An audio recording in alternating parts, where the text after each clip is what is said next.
Hello friends, welcome to शिक्षा garden. आज का जो हमारा टॉपिक है वो है महाजनपद काल। ठीक है।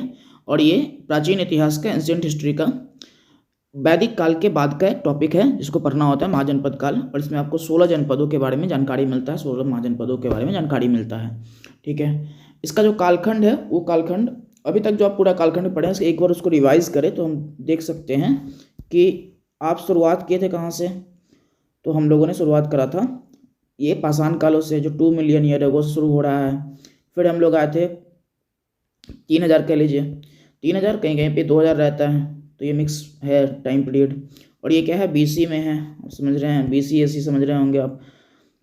उसके बाद जो ये जो कालखंड होता, फिर हम लोग शुरू किए 2500 से लेके 1750 तक का कालखंड, जिसमें हम लोग पढ़े थे आईवीसी के बारे में, सिंधु घाटी सभ्यता, इंडियंस वैली सिविलाइजेशन बोलते हैं इसको। और फिर लगभग 200 सालों के गैप के बाद आपको देखने को मिलता है, 250 सालों के गैप के बाद 1500 ईस्वी में एक सभ्यता का उदय हुआ, इसको बोलते हैं वैदिक सभ्यता। और जो लगभग चला कितना तक, 600 तक चला। इसी के कालखंडों को हम 2 वर्गों में बांट के पढ़े थे, एक को बोले थे ऋग वैदिक काल, दूसरे को बोले थे उत्तर वैदिक काल। और ऋग वैदिक काल का जो कालखंड था वो क्या था, 1500 से 1000, और उत्तर वैदिक हो गया था 1000 से 600 का कालखंड। ठीक है। अब इसके जस्ट बाद वाला टॉपिक है जो 600 से लेकर 300 तक का कालखंड है, उसको बोलते हैं महाजनपद काल। इसमें और भी चीज़ें आती है, यदि आप शुरुआती का लेक्चर देखे होंगे, सिलेबस वाला लेक्चर, तो उसमें हम आपको बताए होंगे पूरे चैप्टरों के बारे में। तो इसमें आपको महाजनपद भी मिल जाएगा। उसके बाद आप धार्मिक आंदोलन का नाम सुने होइएगा, इसको मिटाते हैं, फिर से सिर्फ इसी का लेते हैं। तो इस कालखंडों में क्या पढ़ने को मिलेगा आपको, इससे 1500 से लेके 600 से लेकर 300 वाला जो कालखंड है, इसमें आपको देखने को मिलेगा 300 क्या, बीसी। ठीक है, 300 बीसी। इसमें आपको एक देखने को मिल रहा है महाजनपद काल, महाजनपद। उसके बाद हो जाएगा मगध का उत्कर्ष, मगध का उत्कर्ष। उसके बाद हो जाएगा आपका धार्मिक आंदोलन, क्या, धार्मिक आंदोलन। और इसके बाद हम जस्ट एक टॉपिक पढ़ेंगे, वो है भारत पर ईरानी और यूनानी आक्रमण, भारत पर ईरानी और यूनानी आक्रमण, वह यूनानी आक्रमण। ठीक है, जिसमें आप सिकंदर वगैरह के बारे में सुनते हैं। तो ये कुछ 4 टॉपिक है जो इस कालखंडों में आपको देखने को मिलेगा, 600 से 300 के आसपास में। ये थोड़ा बहुत एक्सटेंड करेगा, यूनानी वगैरह थोड़ा सा इधर करेगा एक्सटेंड। ठीक है, तो इतना तनाव नहीं लेना। कम से कम ये जो 3 टॉपिक देखना है, महाजनपद, मगध का उत्कर्ष, धार्मिक आंदोलन, ये सब आपको इस कालखंडों में देखने को मिलेगा। उसका एक टॉपिक है भारत पर ईरानी और यूनानी आक्रमण। तो महाजनपद काल में पहला जो हमारा ये जो पूरा समय देख रहे हैं 600 से लेकर 300 बीसी का, इस विषय में पहला हम टॉपिक पढ़ने जा रहे हैं महाजनपद काल। और इसका समय काल आपको यहाँ पे लिखा हुआ है 600 से 300 बीसी। हिंदी में जानते हैं इसको क्या कहेंगे, 600 ईसा पूर्व से 300 ईसा पूर्व का कालखंड। अब बात यह है कि महाजनपद का उदय कैसे हुआ, तो उसके पीछे में आपको उत्तर वैदिक काल के कुछ पॉइंटों को ध्यान रखना पड़ेगा। उत्तर वैदिक काल में आपको एक पॉइंट बताया था कि बिहार के क्षेत्रों में, इन क्षेत्रों में क्या हुआ था, लोहे का खोज हो गया था। क्या, लोहे का खोज हो गया था। और लोहे का खोज होने से क्या प्रभाव पड़ेगा, तो लोहे का खोज होने से कृषि में आपको एक क्रांतिकारी परिवर्तन देखने को मिला, कृषि में। तो आप बोलेंगे सर कृषि में कैसे क्रांतिकारी परिवर्तन देखने को मिल जाएगा, तो बेसिकली आप कृषि संबंधित हथियार बनाएंगे, ठीक है, सॉरी औजार बनाएंगे। कृषि संबंधित क्या बनाएंगे आप, औजार बनाएंगे। और उस औजार को बनाएंगे तो उससे क्या होगा कि आप उसका प्रयोग करेंगे कृषि कार्यों में, तो एक उत्पादन में आपको फर्क देखता हुआ मिल जाएगा। या फिर आप जंगल की सफाई कर रहे हैं कृषि कार्यों के लिए, और आप सामान्य रूप से किसी चीज़ों से जंगल की सफाई करेंगे तो थोड़ा सा मुश्किल है, लेकिन कोई लोहे का आपको औजार मिल जाए, उससे यदि आप काम करें तो वो आसानी से साफ होने की संभावनाएं रहती है। देखो, तकनीक का विकास निरंतर चलती हुई एक प्रक्रिया है, ठीक है, और वो होता ही है। जिस समय पर लोग बैल से अपने खेतों को जोतते थे, आज ट्रैक्टर से जोतते हैं। फिर धीरे धीरे ये परिवर्तन होते रहेगा तकनीक का। पहले लोग गेहूँ को काटते थे खुद से, मशीन से काटते हैं आजकल, ठीक है। तो ये परिवर्तन तकनीक का चलते रहता है, लेकिन एक जिस समय पे नया कुछ परिवर्तन, नया कुछ भी तकनीक आता है, ठीक है, जो पहले से एग्जिस्टिंग तकनीक है उसके जगह पे कोई नया तकनीक आता है तो लोगों को आसानी तो होती ही है। तो उस समय पे दूसरे धातुओं के आप औजार का प्रयोग कर रहे थे, लेकिन लोहे का खोज हुआ उत्तर वैदिक काल में। 1000 से 600 वाले कालखंड में क्या हुआ, लोहे का खोज हुआ। और लोहे का खोज होने से क्या हुआ कि आपको एक औजार ऐसा मिल गया कृषि कार्यों के लिए जो बहुत ही आपको क्रांतिकारी परिवर्तन दिखाने को लगा, ठीक है, कृषि कार्यों में। अब इससे ये हुआ कि कृषि कार्य में कृषि अधिशेष बनने लगे। क्या बनने लगे, ध्यान से सुनिए, कृषि अधिशेष, इसको बोलते हैं एग्रीकल्चर सरप्लस। कृषि अधिशेष बनने लगा। और कृषि अधिशेष से क्या होगा, एग्रीकल्चर सरप्लस से क्या होगा कि जो भी चीज़ आप उपजाएंगे, आप पूरे की पूरी चीज़ें तो खाएंगे नहीं, तो सरप्लस जो बेसिकली है वही जो आपका कृषि से बचा हुआ चीज़ है, जो आप अपनी उपयोगिता को पूरा करने के बाद बच जाता है वो चीज़ें। अब इसके लिए आप बाजार ढूंढेंगे, बाजार का शुरुआत आपको देखने को मिल जाएगा, ठीक है। और इस समझिए कि नगरीकरण का फिर धीरे धीरे शुरुआत होना शुरू हो जाएगा। जो आपको सिंधु घाटी सभ्यता में था, वैदिक सभ्यता एक ग्रामीण सभ्यता थी, जो वो उसमें नगर आपको नहीं देखने को मिलता। बाजार, अब बाजार में बेचेंगे तो इससे आए। आपको एक भी चीज़ और बताऊँ कि जो उत्तर वैदिक काल में राजा एक व्यवस्थित रूप में जो स्वरूप था उसमें देखने को मिल गया था, ठीक है।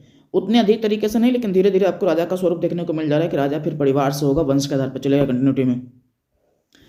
आय से फिर राजा आपसे टैक्स लेगा, कर लेगा। आय से आपके यहाँ नागरीकरण होगा, ये सब होगा, समृद्धि बढ़ेगी, सब बढ़ेगा। राजा को भी कर मिल रहा है, राजा भी समृद्ध हो रहा है। अब इन सब से हुआ क्या कि एक होड़ लग गया लोगों में कि भाई जमीन का क्या करना है, विस्तार करना, अपना जो क्षेत्र है उसका क्षेत्र विस्तार करना है। आप उत्तर वैदिक काल में यहाँ पे यज्ञ का नाम सुन चुके हैं। यज्ञ का नाम था अश्वमेध यज्ञ। उस यज्ञ में देख चुके हैं कि आप कैसे वहाँ पे यज्ञ में घोड़े को छोड़ दिया जाता था, और घोड़ा जितना दूर चलेगा वो जमीन किसका हो जाएगा, उस राजा का जिसने घोड़ा को छोड़ा है, ठीक है। तो इस तरीके से क्या है कि धीरे धीरे विस्तार होना, जमीन का महत्व जब समझ में आया लोगों को तो उन्होंने विस्तार करना शुरू किया, ठीक है। और जब विस्तार करना शुरू किया तो वहाँ से जो व्यवस्था था वो धीरे धीरे बढ़ना शुरू हुआ। अब उस समय उत्तर वैदिक काल की व्यवस्था को समझिए थोड़ा सा, प्रशासनिक कैसे व्यवस्था था। सबसे नीचे की जो इकाई थी उसका नाम क्या था, कुल था, जो सबसे नीचे की इकाई है। उसके ऊपर एक इकाई था उसका नाम था ग्राम, उसके ऊपर एक इकाई था उसका नाम था विश्व, और उसके ऊपर एक इकाई था उसका नाम था जनपद, ठीक है। कुछ जगहों को जनपदों को मिला के कुछ लोग कहते थे कि राष्ट्र क्या है, उस समय की उत्तर वैदिक काल की सर्वोच्च इकाई थी, ठीक है। पर यह भी बात लिखी है तो ये ध्यान रखिएगा, उस टॉपिक में हम बता चुके हैं, डिटेल देखने के लिए वहाँ पर चले जाइएगा, ठीक है। अब जनपद है, जब धीरे धीरे क्या किया लोगों ने विस्तार करना शुरू किया, क्योंकि उनको आर्थिक महत्व समझ में आ गया था कि भूमि का क्या महत्व हो सकता है। जब उन्होंने विस्तार करना शुरू किया तो वो जनपद का जो स्वरूप है वो महाजनपद में बदलने लगा, ठीक है। अब कोई राजा है जो मान के चलिए कि अपना विस्तार कर रहा है, इसकी इतनी भूमि थी, वो क्या कर रहा है, इतना कर लिया। अब जो उसका साम्राज्य था ये जनपद तक बटा हुआ था, ठीक है। अब ये इतना हो गया तो उसका एक नाम रख दिया, नामकरण है कि महाजनपद हो गया। कितना, महाजनपद हो गया, ठीक। और ये एक विस्तार के कारण से कुछ अपना साम्राज्य विस्तार किया। एक चीज़ और ध्यान रखिएगा, साम्राज्य विस्तार में एक और चीज़ फायदे का रहता है कि इसमें इस समय पे लोहे का खोज होने से कृषि में तो परिवर्तन देखने को मिलता ही है, आपको हथियार में भी परिवर्तन हो जाएगा, हथियार भी लोगों के पास आ जाएगा। अब जिन क्षेत्रों में जिस राजा के पास हथियार अच्छी मात्रा में रहेगा वो क्या होगा कि वर्चस्व में रहेगा। एक तो किसी राजा का अपना एक व्यक्तिगत स्वभाव होता है कि वो कितना साहसी व्यक्ति है नहीं है, उसके बेस पर उसका साम्राज्य विस्तार। और एक उसके पास हथियार भी तो चाहिए भाई लड़ने के लिए, आप अपने रूप से साहसी होकर क्या ही कर लेंगे, ठीक है, हथियार भी चाहिए। तो हथियार का भी उस समय पे खोज, ये लोहे का खोज होने से हथियार भी बन रहा था, उधर से कृषि यंत्र भी बन रहे थे धीरे धीरे। तो इन सब भी परिवर्तन देखने को मिला था। और जब ये भूमि का महत्व लोगों को समझ में आया, राजाओं को समझ में आया, तो उन्होंने विस्तार करना शुरू किया। विस्तार करते करते ये जनपद से क्या आपको महाजनपद का टर्म्स उभरने लगा। और इस तरीके से इस कालखंडों में 16 महाजनपदों की चर्चा मिलती है। और जो दो मुख्य पुस्तक है जो उस समय के धार्मिक जो रचनाएं थी उसमें से आपको एक मिल जाता है बौद्ध धर्म का अंगुत्तर निकाय। कौन सा, बौद्ध धर्म का अंगुत्तर निकाय, और जैन धर्म का भगवती सूत्र, जैन धर्म का भगवती सूत्र। इन दो पुस्तकों में उस समय के पूरे 16 घटनीय महाजनपदों की जानकारी मिल जाती है, ठीक है। 16 महाजनपदों की जानकारी इस दो पुस्तकों में मिल जाता है उस समय के, ठीक है। तो ये बेसिकली वो लोग हैं जो छोटे छोटे क्षेत्र थे जो धीरे धीरे क्या हुए। अच्छा, ये भी याद रखिएगा कि इस समय पे जो जनजाति वर्ग के लोग थे वो भी एक साथ हो रहे थे, ठीक है। जो भी अलग अलग आपको समुदाय वर्ग के लोग दिख जाएंगे, जनजाति वर्ग के लोग दिख जाएंगे, वो भी क्या हो रहे हैं, एकजुट हो रहे हैं। इसलिए भी ऐसा हो रहा है, जो आर्य जाति जिसको कह सकते हैं वो लोग भी एकजुट हो रहे थे, इसलिए भी मिल रहा है। और ऊपर से साम्राज्य विस्तार कर रहे हैं, ठीक है, भूमि विस्तार हो रहा है, तो इसके कारण से आपको देखने को मिल रहा है। तो इस तरीके से दो आपको भाग, अंगुत्तर निकाय, भगवती सूत्र आपको देखने को मिल जाता है, दो पुस्तक, और दो पुस्तकों में आपको 16 महाजनपदों की जानकारी मिलती है। अब इसी महाजनपदों को हमको डिटेल समझना है। इसमें ध्यान रखिएगा कि जब भी हम करवाएंगे, अभी से आगे दिखाते हैं आपको, ठीक है। 3 जो यहाँ पे देख लीजिए, राज्य बार देखना चाहें तो 3 आपको जनपद यहाँ पे मिल जाएगा, 3 महाजनपद आपको बिहार में, अंग, मगध और वज्जी, ठीक है। उसके बाद जो बाकी जनपद है आपको 2, ये 3, 5 और 2, 7, ठीक है। इस तरह से जनपद आपको कम से कम ये मिल जाएगा आपको कहाँ पे, तो ये मिल जाएगा आपको यूपी में, ठीक है, ऊपर में भी है यूपी में। और उसके बाद आपका यहाँ पे हो गया एक दिल्ली हो गया, उसके बाद यहाँ पे असमक हो गया, ये मध्य प्रदेश वाला हिस्सा है आपका, और ये आपका राजस्थान हो गया, ये गंधार और ये आपका कम्बोज ऊपर में लद्दाख के आसपास में। तो इस तरीके से आपको जनपद देखने को मिल जाता है, ठीक है। तो ये आपका ये पूरा जनपद है, ध्यान रखिएगा इसको। चलिए आगे हम कंटिन्यू करते हैं, देखते हैं चीज़ों को कि कहाँ क्या है। 7 यहाँ पे हो गया, 3 यहाँ पे, 10 हो गया, 2 12 13, उसके बाद हो गया 1 दिल्ली 14 15 16 जनपद आपको देखने को मिल जाता है। चलिए आगे बात करते हैं। यहीं पे यहाँ पे ये जो बात लिखा हुआ है, ये जो छोटे छोटे जनपद के मिलकर महाजनपद बना, इस तरीके से यहाँ पे लिखा हुआ है, ठीक है। पॉइंट देख लीजिए कुछ जो आपके लिए बेसिक्स चैप्टर का इंट्रोडक्शन वाला। 6ठी शताब्दी ईसा पूर्व में महाजनपद का उदय हुआ, ठीक है। और बौद्ध ग्रंथ के अंगुत्तर निकाय में 16 महाजनपदों के बारे में जानकारी मिलती है, और जैन ग्रंथ के भगवती सूत्र में 16 महाजनपदों के बारे में क्या मिलता है, जानकारी मिलता है। अब इन सब में क्या है, पहला जनपद आप राज्यवार चाहें तो देख सकते हैं, नहीं तो फिर कोई दिक्कत नहीं, जनपद के आधार पर हम लोग पढ़ लेते हैं, ठीक है। जनपद में क्या है, पहला है आपका अंग जनपद। ध्यान रखिएगा आपको एक राजधानी याद रखना है, ठीक है। और उसमें कोई की पॉइंट है, जैसे कि इसमें एक की पॉइंट है कि यह महाजनपदों में सबसे पूर्वी सीमा पर स्थित जनपद है, ठीक है। तो ये एक की पॉइंट है, इस तरह के की पॉइंट, नहीं तो राजधानी, बस इतना ही याद रखिएगा। इसमें जो एक लाइन ये देख रहे हैं कि इसमें आज का भागलपुर मुंगेर का क्षेत्र पड़ता है, इस बात का इतना सा मतलब है कि आपको ये आइडिया हो जाए, आपकी मतलब लगे कि हाँ भाई हम जो पढ़ रहे हैं वो आज के दृष्टिकोण से कहाँ पे बैठता है, इसके संदर्भों में आपको बता दिया गया है। बस इससे ज़्यादा इसके पॉइंट के बारे में ज़्यादा नहीं सोचना है। मतलब इस बताने से रहता है ना कि भागलपुर मुंगेर आप आज समझ रहे हैं, इसका मतलब समझ रहेगा अच्छा ये अंग जनपद वहाँ रहा होगा, तो इसलिए ऐसा बताया गया है। अदरवाइज इस लाइन का बहुत मतलब नहीं है। आपको राजधानी याद करना है और कोई की पॉइंट होगा तो उसके बारे में याद करना है, बस इतना ही ध्यान रखिएगा। चलिए आगे देख लेते हैं हम लोग। पहला जनपद का नाम है क्या, अंग जनपद। अंग जनपद आपको दिखाए थे आपको वहाँ पे ऊपर में, नहीं तो एक बारी क्या करते हैं, चलो यहाँ पे भी बना देते हैं। ये यदि आप देखिएगा क्या है, ये इस तरीके से स्ट्रक्चर बना लीजिए। अब यहाँ पे बिहार, ठीक है। बिहार में ये जो सबसे निचला वाला हिस्सा है, इधर वाला हिस्सा, इसमें आपको थोड़ा बहुत पश्चिम बंगाल में मिल जाएगा, लेकिन बिहार का खासकर हिस्सा, उसमें क्या मिलता है, अंग जनपद मिलता है, अंग। और इसकी राजधानी क्या है, तो चंपा थी। और ये आज का भागलपुर मुंगेर वाला हिस्सा, जो कि बिहार का मैप देखिएगा, ठीक है। तो बिहार का जो मैप है इस तरीके से बनता है, तो यहाँ पे भागलपुर, यहाँ पे मुंगेर हो जाता है, ठीक है। तो इसके पास में आपको ये देखने को मिल जाता है भागलपुर और मुंगेर में। इसके बारे में एक और पॉइंट है कि यह महाजनपदों में सबसे पूर्वी सीमा पर स्थित है। मतलब पूर्वी सीमा की बात करें, जैसे भारत की पूर्वी सीमा की बात करें, भारत की बात करिएगा आप, ठीक है। तो भारत में सबसे पूर्वी सीमा पर इधर साइड में क्या है, यही जनपद है, अंग जनपद। इससे इधर में कोई भी जनपद का विकास नहीं हुआ है। इधर में पश्चिम हो गया, उत्तर दक्षिण हो गया, सबसे पूर्वी सीमा पर ये अंग जनपद मिलता है, महाजनपद मिलता है। इससे पूर्वी सीमा पर कोई विस्तार देखने को नहीं मिलता आपको, ठीक है। तो अंग क्या है, इसकी राजधानी चंपा है, याद रखिएगा। सबसे पूर्वी सीमा पर स्थित जनपद है। भागलपुर और मुंगेर जो आज का वर्तमान क्षेत्र यह बिहार का जिला है, उस क्षेत्रों में इस जनपद का विकास हुआ था, ठीक है। चलिए आगे देखते हैं। अगला है आपका मगध। और मगध ये तो सबसे प्रसिद्ध जनपद है। और इसके बाद देखिएगा कि बाकी जनपदों को, महाजनपदों को छोड़ने के बाद, मतलब तोड़ मरोड़ करने के बाद भाई साहब यही बच जाते हैं, ठीक है, बहुत फेमस तरीके से। तो इसकी राजधानी क्या है, तो राजगृह है, गृहव्रज, यह राजगृह है इसकी राजधानी। और यह आसपास के पटना और गया जिले के क्षेत्रों में मिल जाता है आपको। तो बिहार के मैप में देखिएगा, देखिए बिहार का मैप ऐसा नहीं कि बना नहीं सकता आदमी, लेकिन थोड़ा सा जल्दी जल्दी बनाने के चक्कर में होता है कि आप वो ओवरऑल आपको थोड़ा वो मोटा मोटी बात समझा दिया जाए, इसलिए, ठीक है। तो जो भी हम बनाएंगे इसका ये मतलब नहीं कि बिल्कुल एग्जैक्ट ऐसा ही है, थोड़ा सा ऊपर नीचे रहता है, बस समझने के दृष्टिकोण से क्या समझिएगा। तो गया के आसपास, ये पटना गया के आसपास का क्षेत्र है। वैशाली इसके ऊपर हो जाएगा, ठीक है, मुजफ्फरपुर सभी क्षेत्रों में पड़ जाता है। तो यहाँ पे आपको क्या मिल जाएगा, तो यहाँ पे मिल जाएगा आपको गया और पटना, इस क्षेत्रों में राजगृह का विकास आपको देखने को, ये मगध का विकास देखने को मिलता है। इसकी राजधानी क्या है, राजगृह ब्रज या राजगृह कह सकते हैं, ये राजधानी आपको देखने को मिल जाता है। राजगीर को राजगृह भी लिखते हैं, तो ध्यान रखिएगा, राजाओं के घर को राजगृह कह देते हैं, तो इस तरीके से बातचीत, ठीक है। चलिए अगला जो जनपद उसका नाम है वज्जी। और ये सब क्या, हाँ बिहार की बात कर रहे हैं, ध्यान रखिएगा, ये जो जनपद है सब बिहार में है, यहाँ पे वॉक कर लीजिएगा, ठीक है। वज्जी, इसकी राजधानी कहाँ थी, तो वैशाली थी। जो आज का वैशाली, हमारा वर्तमान का वैशाली है, उसी वैशाली की बात कर रहे हैं हम लोग। तो इसकी राजधानी वैशाली थी।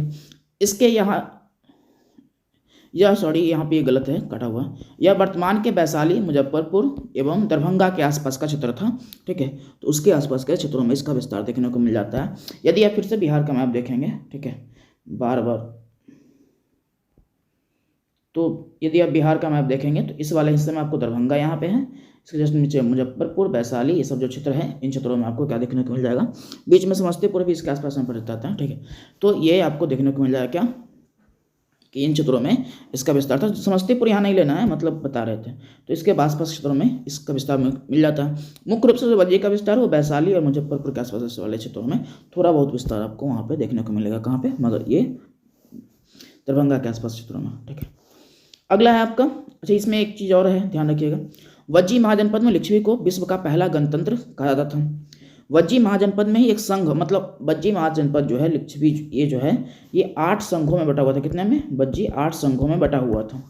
और 8 संघ समझ लीजिए कि एक प्रशासनिक इकाई है। जैसे आप कह सकते हैं कि बिहार राज्य है, उसमें 38 जिला, उस तरीके से एक इकाई मान लीजिए संघ को। इस संघ में एक संघ, उसका नाम है लिच्छवी, ठीक है। इस संघ में संघ, उसका नाम क्या है? लिच्छवी नाम है। इसी लिच्छवी को पहला विश्व का पहला गणतंत्र कहा गया है। क्या कहा गया है? विश्व का पहला गणतंत्र कहा गया है। और आपको लग रहा है कि गणतंत्र क्यों कहा गया है? तो गणतंत्र कहने के पीछे रीजन ये है, ठीक है, कि जैसे व्यवस्था, बेसिकली गणतंत्र क्या व्यवस्था है? तो एक व्यवस्था होता है, उसको बोलते हैं राजतंत्र, ठीक है। गणतंत्र का बिल्कुल ऐसा मत समझिए कि ये वाला गणतंत्र होगा, ठीक है। ये वाला गणतंत्र बिल्कुल नहीं है, तो इससे तनाव नहीं लेना है, ठीक है। तो यहाँ पे आपका राजतंत्र समझ लीजिए थोड़ा सा, ठीक है। राजतंत्र और गणतंत्र दो अलग अलग व्यवस्था है।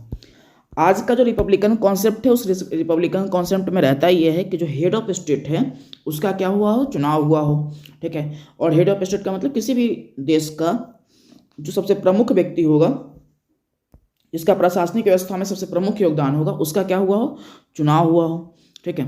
तो उसको बोल देते हैं कि गणतंत्र की व्यवस्था है। जैसे हमारे यहाँ चुनाव होता है राष्ट्रपति का, राष्ट्रपति हमारे प्रथम नागरिक कह जाते हैं, तो राष्ट्रपति का क्या होता है? चुनाव होता है, ठीक है। तो इनका जब चुनाव होता है तो हम कह देते हैं कि हमारा जो देश है वो क्या है? रिपब्लिकन देश है, ठीक है। क्या है? रिपब्लिकन देश है, ठीक है। रिपब्लिक है, रिपब्लिकन है, गणराज्य, गणतंत्र, सब एक शब्द ही होता है, ठीक है। लेकिन आप इसी संदर्भ में ब्रिटेन की बात करेंगे तो वो क्या हो जाएगा? वहाँ हो जाएगा कि वो क्या है? डेमोक्रेटिक तो है पर रिपब्लिकन नहीं है। क्यों? क्योंकि वहाँ के जो हेड ऑफ स्टेट है, मतलब जो राजा है, वो वंश के आधार पे आते हैं, ठीक है।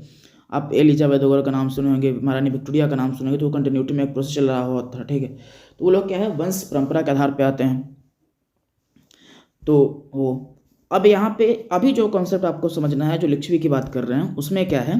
तो उसमें राजतंत्र का कॉन्सेप्ट और लोकतंत्र, ये गणतंत्र का कॉन्सेप्ट ये है, राजतंत्र और गणतंत्र। इसमें था ये कि राजतंत्र में क्या है? एक व्यक्ति प्रमुख है। कौन है? एक व्यक्ति जो है, सिंगल, एक पर्सन क्या है? प्रमुख है। प्रमुख होने के साथ साथ इसमें दिक्कत यह है कि इसके निर्णय को प्रभावी माना जाता है। इसका एक निर्णय लेने में, डिसीजन मेकिंग में क्या है? प्रभाव है, बहुत तगड़ा प्रभाव है। तो डिसीजन मेकिंग में इसका प्रभाव बहुत देखने को मिल जाता है आपको। तो एक ये कारण हो गया आपका, ठीक है। उसके बाद जो कारण आप देख पाएंगे, निर्णय प्रभाव हो गया। इसके बाद जो भी व्यवस्था में परिवर्तन होगा या फिर जो राजकोष वगैरह, उस पर भी एक व्यक्ति का ये हक है, ठीक है। और एक ही व्यक्ति सब कुछ निर्णय ले रहा है। लेकिन गणतंत्र में एक व्यवस्था है, उसको बोलते हैं समिति, ठीक है।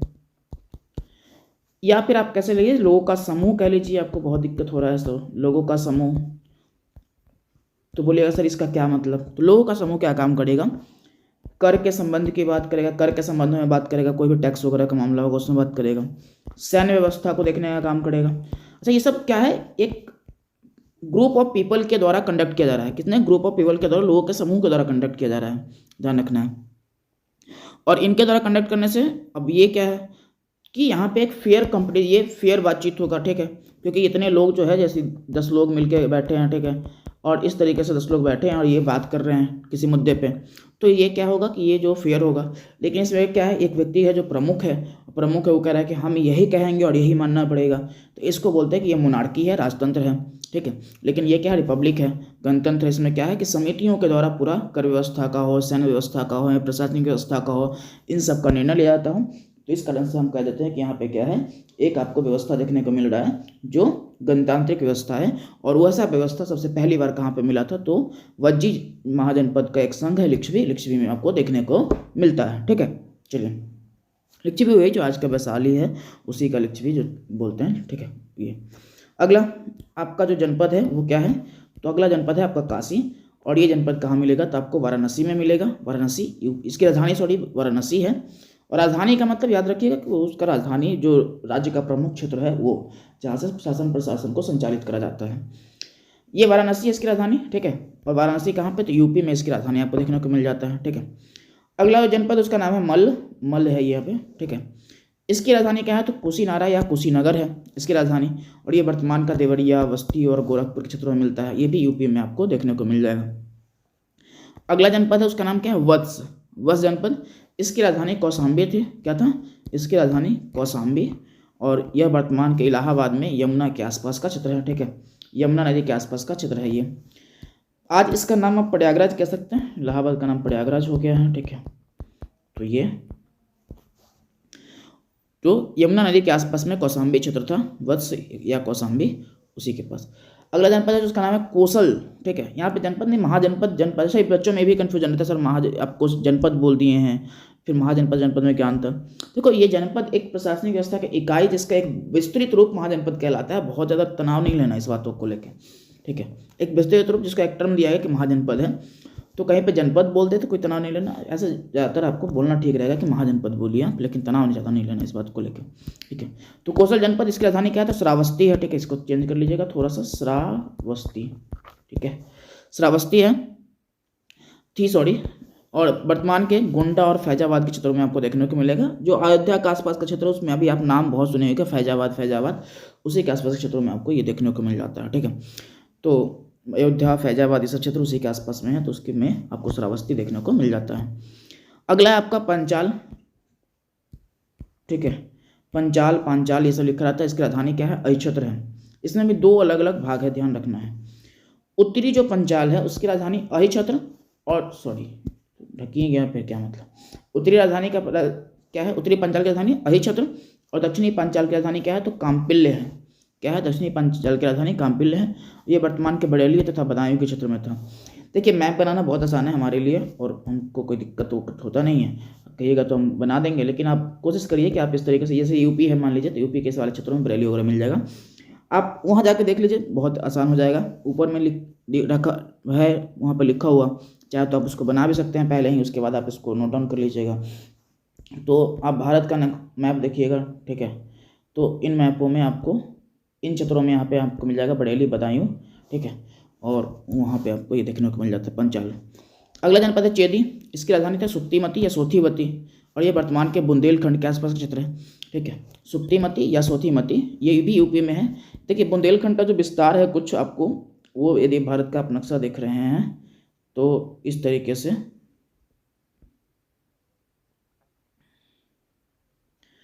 यहाँ पे आपको, जैसे ये यूपी हो गया, तो यूपी में इस वाले हिस्से में आपको मिल जाएगा बुंदेलखंड, ठीक है। क्या, बुंदेलखंड। और इसी में नीचे में आपको मध्य प्रदेश भी है, तो थोड़ा बहुत विस्तार इसका मध्य प्रदेश में भी मिल जाता है, ठीक है। तो बुंदेलखंड यूपी की बात कर रहे हैं, वहाँ पे आपको क्या ये है, एक जनपद है, उसका नाम था चेदी जनपद। उसकी राजधानी क्या थी, तो सुप्तिमती या सोथीवती, ठीक है। चलिए आगे, सूरसेन। इसकी राजधानी मथुरा थी। मथुरा जानते ही हैं, आजकल बहुत प्रसिद्ध है इस नाम का, ठीक है। तो मथुरा चूँकि यूपी का ये वाला ऊपरी हिस्सा जो आपको देख रहा हूँ मथुरा है, ठीक है। इसकी राजधानी क्या है, तो मथुरा के क्षेत्र में ही थी, राजधानी भी वही, राजधानी मथुरा है, क्षेत्र भी वही था उसका, ठीक है। अगला जनपद उसका नाम है कुरु जनपद, ठीक है, कुरु महाजनपद। इसकी राजधानी था इंद्रप्रस्थ थी, ठीक है। यह वर्तमान के दिल्ली मेरठ के क्षेत्र में पड़ता था। हस्तिनापुर इसकी हस्तिनापुर इसी महाजनपद का क्षेत्र था। हस्तिनापुर ये आपका जो ऐतिहासिक और क्या बोलते हैं उसको, सांस्कृतिक रूप से कल्चरल है, ठीक है। आप ये देखते भी होगा माइथोलॉजी में, ठीक है, तो वहाँ पे भी आपको मिलता होगा इनाम। तो इंद्रप्रस्थ इसकी राजधानी है। दिल्ली का भी ऐसा कहीं कहीं पे लिखा रहता है, दिल्ली का पुराना नाम इंद्रप्रस्थ था, ठीक है। तो कुरु जनपद की राजधानी हुआ करता था ये। अगला महाजनपद आपका मत्स्य महाजनपद। मत्स्य महाजनपद का जो पड़ता है वो पड़ता है आपका राजस्थान में। राजस्थान का आप मैप यदि आप देखें, पूरा भारत देख लीजिए, उसके बाद राजस्थान समझ में आएगा आपको।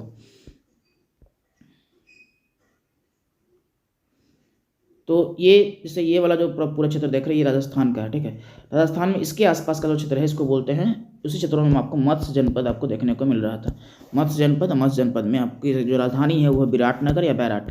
क्या है, बैराट या विराटनगर, विराटनगर कह लीजिए, बैराट या विराटनगर दोनों नाम मिलता है।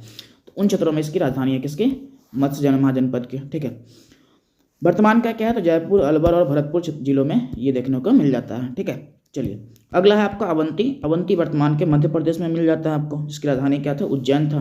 तो यदि आप मध्य प्रदेश का ये हिस्सा देख रहे थे, इस क्षेत्रों में आपको उज्जैन, और उज्जैन का भी दो अलग अलग वर्ग है। एक राजधानी का नाम है उत्तरी अवंती की राजधानी है, अवंती जो महाजनपद, उसकी उत्तरी अवंती की राजधानी क्या है? उज्जैन है। दक्षिणी अवंती की राजधानी महिष्मती है, ठीक है, महिष्मती, ठीक है। यह कहाँ पे है? तो ये वर्तमान के मध्य प्रदेश के सीमावर्ती क्षेत्रों में देखने को मिलता है। तो मध्य प्रदेश और नीचे में महाराष्ट्र, उसके आसपास के क्षेत्रों में आपको देखने को मिलेगा, ठीक है। अस्मक क्या है? इसकी राजधानी पोतन या पोटली थी, ठीक है। और इसके बारे में बहुत प्रसिद्ध जो की पॉइंट है वो क्या है कि इसकी यह दक्षिण भारत की एकमात्र जनपद है, ठीक है। तो यदि आप भारत की नक्शा बनाएंगे, ठीक है, और इस तरीके से, तो ये आपका महाराष्ट्र हो गया। और महाराष्ट्र में इन क्षेत्रों में आपको ये क्या मिल जाएगा? गोदावरी नदी के पास में आपको ये जनपद मिल जाएगा, उसका नाम क्या है? अस्मक, ठीक है। और दक्षिण भारत में, मतलब इस क्षेत्रों में, इससे दक्षिण में कोई भी महाजनपद का उदय नहीं देखने को मिलता है। इस कारण से इसको कह देते हैं कि ये सबसे क्या है? दक्षिणी जनपद है, सबसे दक्षिणी महाजनपद है, ठीक है। महाजनपदों में सबसे दक्षिणी ये है। आपको याद होगा कि सबसे पूर्वी सीमा पर जनपद कौन सा है, महाजनपद कौन सा है? तो वो है अंग, ठीक है, उसकी राजधानी चंपा है। उसी तरीके से सबसे दक्षिणी सीमा पर जो जनपद महाजनपद है उसका नाम है ये अस्मक, और उसकी राजधानी है पोतन या पोटली, ठीक है। नदी कौन सा है? तो गोदावरी नदी के तट पर स्थित है ये जनपद, ये भी ध्यान रखिएगा। चलिए, अगला जो जनपद उसका नाम है गंधार। और गंधार आज का जो पाकिस्तान है उन क्षेत्रों में आपको देखने को मिलेगा, ठीक है। क्या? गंधार। तो ये आप जो, एक मिनट प्लीज़, ये जो आप स्ट्रक्चर देख रहे हैं इस वाले हिस्से में, तो पाकिस्तान कुछ इस तरह का हिस्सा है। इसमें आपको यहाँ पे जो जगह दिख रहा है यहाँ पे गंधार है। गंधार कला का भी आप नाम सुनिएगा, गंधार गांधार रहता है, तो गंधार कला का नाम सुने होइएगा आप, ठीक है। तो ये सबसे क्या है? पश्चिमी जनपद कहलाता है। ये इसकी राजधानी तक्षशिला थी। तक्षशिला जो आप जानते हैं कि ये चाणक्य बहुत प्रसिद्ध है यहाँ इन क्षेत्रों में, वहीं पे ये चंद्रगुप्त मौर्य का शिक्षा दीक्षा हुआ, ये सब, ठीक है। वर्तमान के पाकिस्तान में था ये, ठीक है। इसे पश्चिमी जनपद कहा जाता है, पश्चिमी महाजनपद कहा जाता है। ये विद्या तथा व्यापार का केंद्र था, बहुत अच्छा है, आपको विद्या व्यापार का केंद्र मिल जाएगा ये, ठीक है। अगला है आपका कंबोज। काम्बोज मत करिएगा, कंबोज कर लीजिएगा। कंबोज को लिखा हुआ ठीक है, बस ये आकार हटा देना, नहीं तो फिर आप ऐसे भी लिख सकते हैं इसको आधार में करके कंबोज, ये अनुसार नहीं होता यहाँ पे, ये नहीं होगा। इसकी राजधानी क्या है? तो हाटा क्या? राजपुर कहलाता है इसकी राजधानी। ये वर्तमान के बदखसा प्रांत तथा लद्दाख के उत्तरी पश्चिमी क्षेत्रों में था, ठीक है। बदखसा प्रांत का क्या है मतलब है? तो ये जैसे आप देख लीजिए, ये आपका भारत का मैप है, ठीक है, आधा मैप है, समझिए कि, ठीक है।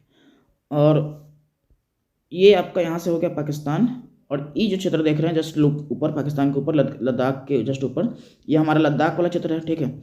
इस जस्ट ऊपर में यहाँ जो क्षेत्र है इसको बोलते हैं बदखसा प्रांत, जो आप कह सकते हैं कि ये अफगानिस्तान का जो कुछ छोटा हिस्सा उसके आसपास ऊपर वाले क्षेत्रों में मिलता है, ठीक है। ऐसे ही अफगानिस्तान बन जाता है, ठीक है। 108 किलोमीटर लगता है सीमा हमारा। तो उसके आसपास क्षेत्रों में क्या है? बदखसा प्रांत है। तो बदखसा प्रांत और ये लद्दाख का क्षेत्र, उन क्षेत्रों में आपको जो जनपद महाजनपद फैला होता है उसको बोलते हैं कंबोज। और उसकी राजधानी क्या थी? तो हाटा क्या? राजपुर कहलाता है। इसके बारे में जो की पॉइंट है वो याद ध्यान रखना है कि ये सबसे उत्तरी जनपद है। क्या है? सबसे उत्तरी महाजनपद है, ठीक है। तो सबसे उत्तरी कौन हो गया? कंबोज। सबसे पश्चिमी कौन हो गया? गंधार। सबसे पूर्वी कौन हो गया? तो ये हो गया आपका अंग। और सबसे दक्षिणी कौन हो गया? तो चंपा हो गया। तो ये आप ध्यान रखिएगा, ठीक है। तो इसको अभी आपको ध्यान रखना है। तो इस तरीके से आपका 16 महाजनपद कंप्लीट हो गया। आप एक बारी की पॉइंट देख लीजिए थोड़ा सा, ठीक है। यदि आप नक्शा बनाएं भारत का नक्शा, तो आप ऐसे बना के भी लिख सकते हैं, ठीक है, और देख सकते हैं उसको। सबसे पूर्वी में हो जाएगा आपका अंग, सबसे दक्षिण में यहाँ पे क्या हो जाएगा? अस्मक, ठीक है। सबसे पश्चिम में यहाँ पे क्या हो जाएगा? तो गंधार। और सबसे उत्तर में यहाँ पे क्या हो जाएगा इन क्षेत्रों में? तो ये हो जाएगा कंबोज। और इस तरीके से क्या बन जाएगा आपका पूरा एक कंबोज हो जाएगा। तो कंबोज आपका क्या है? ये 4 जनपद है जो आपको चारों दिशाओं में फैला हुआ, बाकी बीच में तो आप जानते ही हैं, पूरा आप अभी पढ़े हैं, ठीक है। आप इसको डायरेक्शन के फॉर्म में भी लिख सकते हैं, इस तरीके से डायरेक्शन बनाइए। सबसे उत्तरी में लिख लीजिए आपका ये कंबोज, ठीक है। सबसे पूर्वी में लिख लीजिए अंग। इसकी राजधानी भी यहाँ पे मेंशन कर सकते हैं क्योंकि एक की पॉइंट है, सवाल बनने के चांसेस ज़्यादा रहते हैं, ठीक है। और ये गंधार, और ये हो जाएगा आपका दक्षिणी में अस्मक। तो ये आपको 4 जनपद 4 दिशाओं में, बाकी जनपद और 12 बच्चों को आपको अंदर में मिल जाएगा। तो इस तरीके से ध्यान रखिएगा और पढ़ते रहिए। आगे अगले वीडियो मिलते हैं। आगे का जो वीडियो होगा मगध का उत्कर्ष होगा, उम्मीद करते जल्दी मिलेंगे आपसे। तब तक के लिए बाय बाय। चलिए मिलते हैं आगे।